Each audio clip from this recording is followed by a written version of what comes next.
Hi, I'm Patrick Peltier. I'm Eldorado School's librarian, and I'm going to be sharing with you a story called The Cool Bean, written by Jory John and Pete Oswald. This continues the series of books that includes The Couch Potato, The Good Egg, and The Bad Seed. This is The Cool Bean. Watch out. Here come the cool beans. The cool beans. Oh, yeah.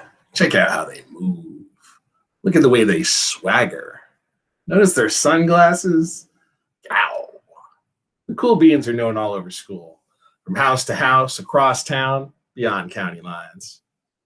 In the olden days, last year, we were one big pot of beans. We were a mixed bag, but somehow it worked. Yep, those were the good old days. And then we stopped seeing each other as much.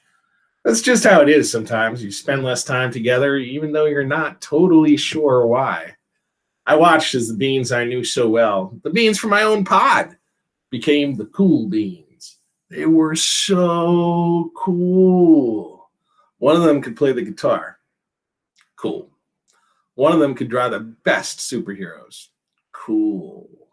One of them could jump higher than any bean I'd ever known. Cool. Me? Well, I mostly stayed the same. Sure, I made some small changes. I wore sunglasses. Too big. I slicked my hair. Too slick. I strutted around. Ow! I swaggered. Oof. I still packed last for everything. My clothes never seemed to fit.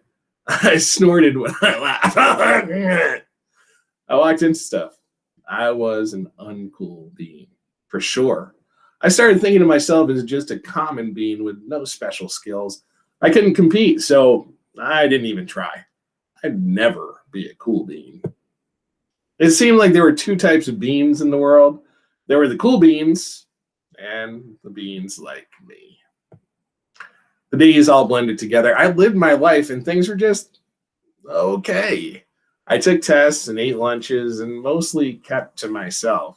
The cool beans continued being cool. I mean, sure, I missed them a bit, but it's not like I was going to say anything. I felt like all that coolness had gotten in the way of our friendship.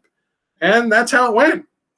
Until one day, I was in the cafeteria. I dropped my lunch on my loafers. Oh no, not again.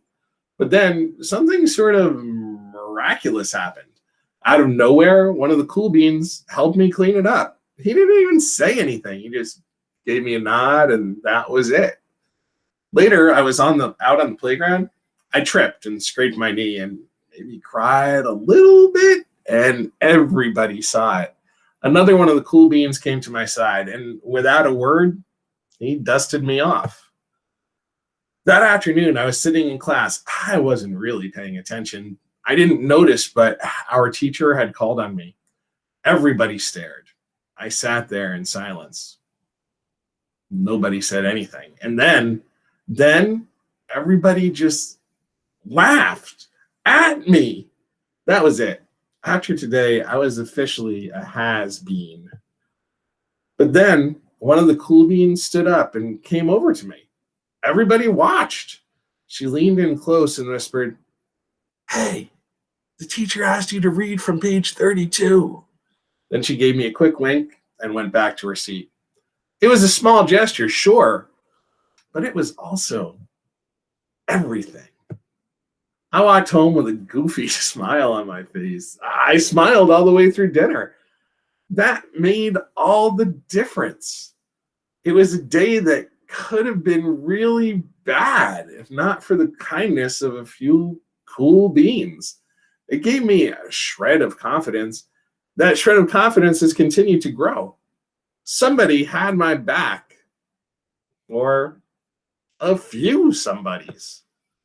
After that, I started hanging out with the cool beans again.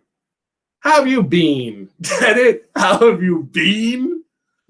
Not all the time, but sometimes at lunch, after school, even on the weekends. Throughout all of this, I realized that it's not about how you look or any of that other silly stuff. It's about a wink or a nod or a smile at just the right moment. It's about dusting somebody off, helping them up again, and pointing them in the right direction. You need a hand? Yes, please. Now that's cool. Hope you guys liked that one.